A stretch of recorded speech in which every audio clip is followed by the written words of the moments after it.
Orchid. Hello everyone! I am Alice of KHR Arts and Cloud Orchid Publishing, and today we are going to talk about the Cloud Orchid magazine Crippled Inspiration art book.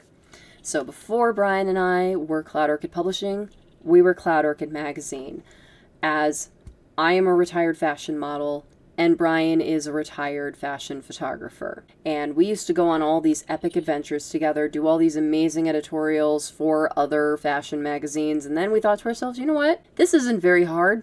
Let's just do it ourselves. And so we did.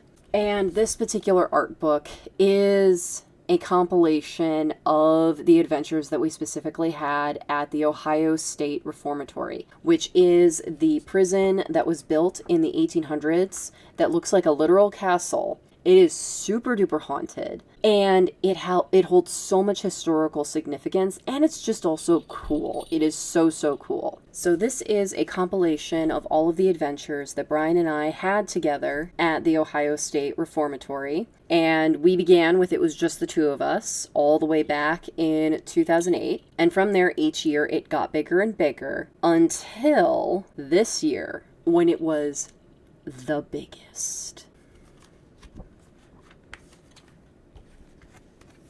I feel like this, honestly, this particular tour was the crown jewel of my fashion career, that we had all of these models and all of these photographers, and we had an entire trailer of designs from, I think, about a dozen fashion designers. And I put all of these things together. I did all of the wardrobe design, I did makeup, I did hair, I did creative directing. And then, of course, I wrote all of these interviews, I wrote poetry for this, and we put it all together in this incredible retrospective of these epic adventures that we had at OSR. And OSR was really a mecca experience for us because we went all the way up to 2013, and that was kind of our farewell, where then it was just me and Bryan. And then he went away to the Middle East. And then when he came back in 2021, we went to OSR again in 2022. It was a ton of fun, but it was also very different. And I don't think that we'll do it again after that, because so much changed about literally everything about it. So when Bryan and I first went in 2008,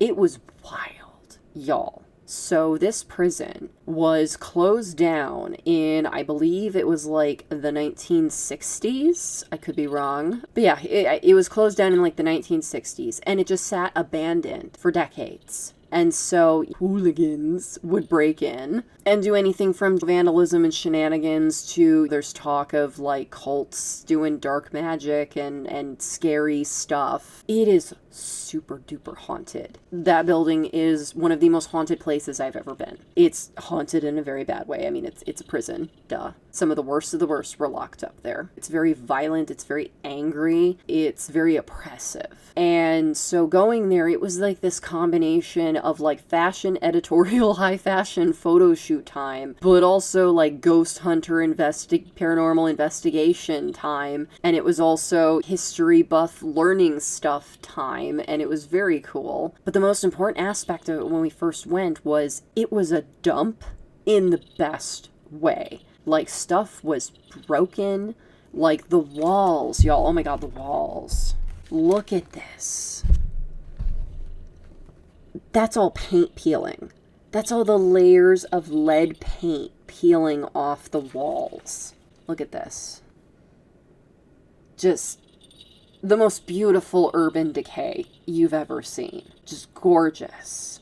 And this was in like 2012, like after they like really cleaned it up. So it used to be so much worse. It was glorious, y'all. Oh my god. And I know that sounds weird, but like in terms of fashion and art, oh my god, it was glorious. The mess was glorious. Like when we went to the library at OSR, so it was the in-prison library, it was completely trashed. There were every single bookshelf had been knocked over. So it was just these giant bookshelves just at angles on top of each other, all fallen in weird ways, super dangerous. And there's just rotting books just strewn all over the floor, everywhere, craziness.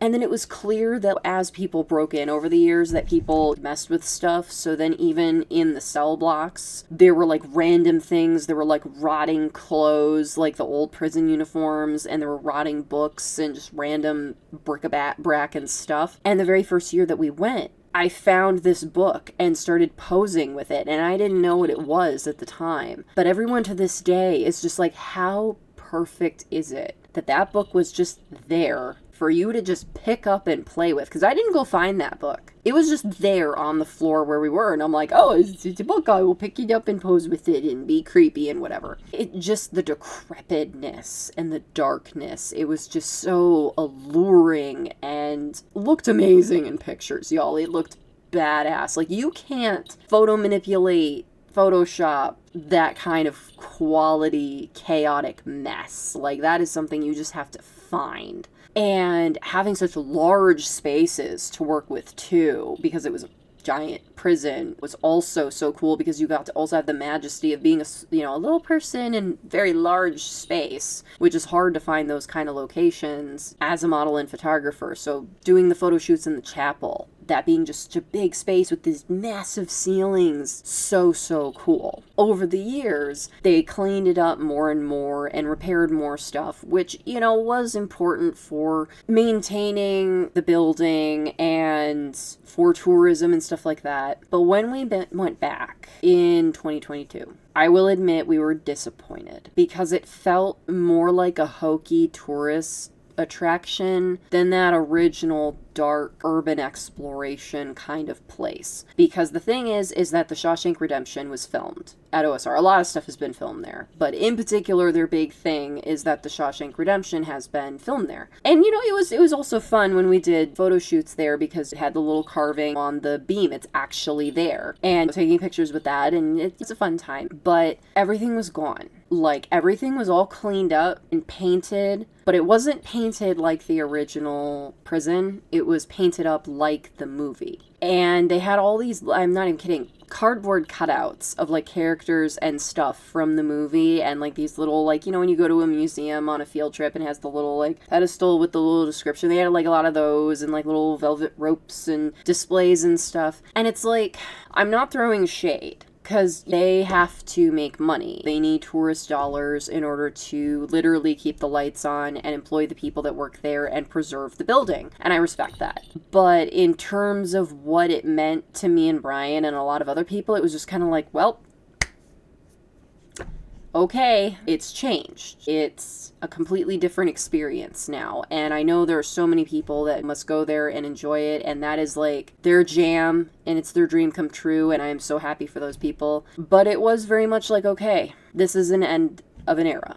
We kind of closed the book on that. There were still some areas that they hadn't renovated yet, but they were still all cleaned up. Like, all the fun peeling paint was gone, all the chaotic mess was gone, all of the furniture was gone. Like, there used to be random furniture that was original to the prison there, because this prison is from the 1800s, and so it went all the way back to when it was a reformatory and not a prison. So it was like the warden and his family lived in a wing of the prison, like it was like their house. And the prisoners lived in another area of the prison, and it was where wayward boys go to like learn their lesson and learn a skill and then rejoin society and stuff, which is, I mean, honestly what prison should be, but that's a whole other subject. There were like living spaces where like people actually lived there and stuff, and there were like couches and chairs and beds and things, which made it even more interesting that it was like really old 1800s house plus the old 1800s prison. It was crazy. Like, you go to all these different areas and it's like you're entering a completely different kind of space. A lot of that is kind of lost now. As well as the haunting has really dissipated, because when you do that to a location, when you do that to a physical building, the more that you change the building, the less power the haunting has. And because they've taken away so much of the original building, a lot of the haunting has kind of like dried up, so to speak, as well as when me and Bryan went up into the attic area, which obviously they did not touch at all, and they're not going to, because it is like, it is trashed, y'all. Like, when you go up there, at one point the prison was on fire. You can still smell the burnt everything up in the attic. They can't get rid of it. So they're like, yeah, we're just gonna not have tourist stuff up there because it smells like wood smoke and burnt and stuff. And all the haunted shit's up there.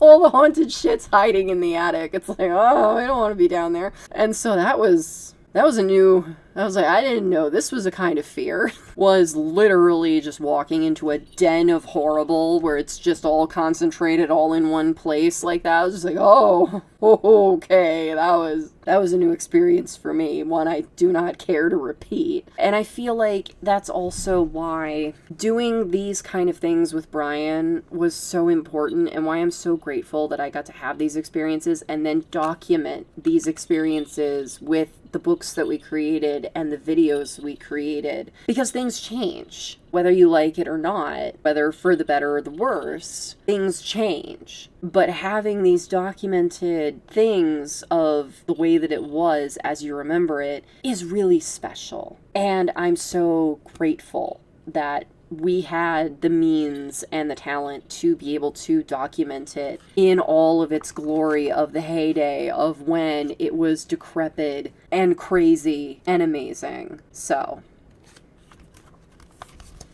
I want to thank y'all so much for watching this video. If you liked it, please be sure to give it a like. And if you're new, subscribe.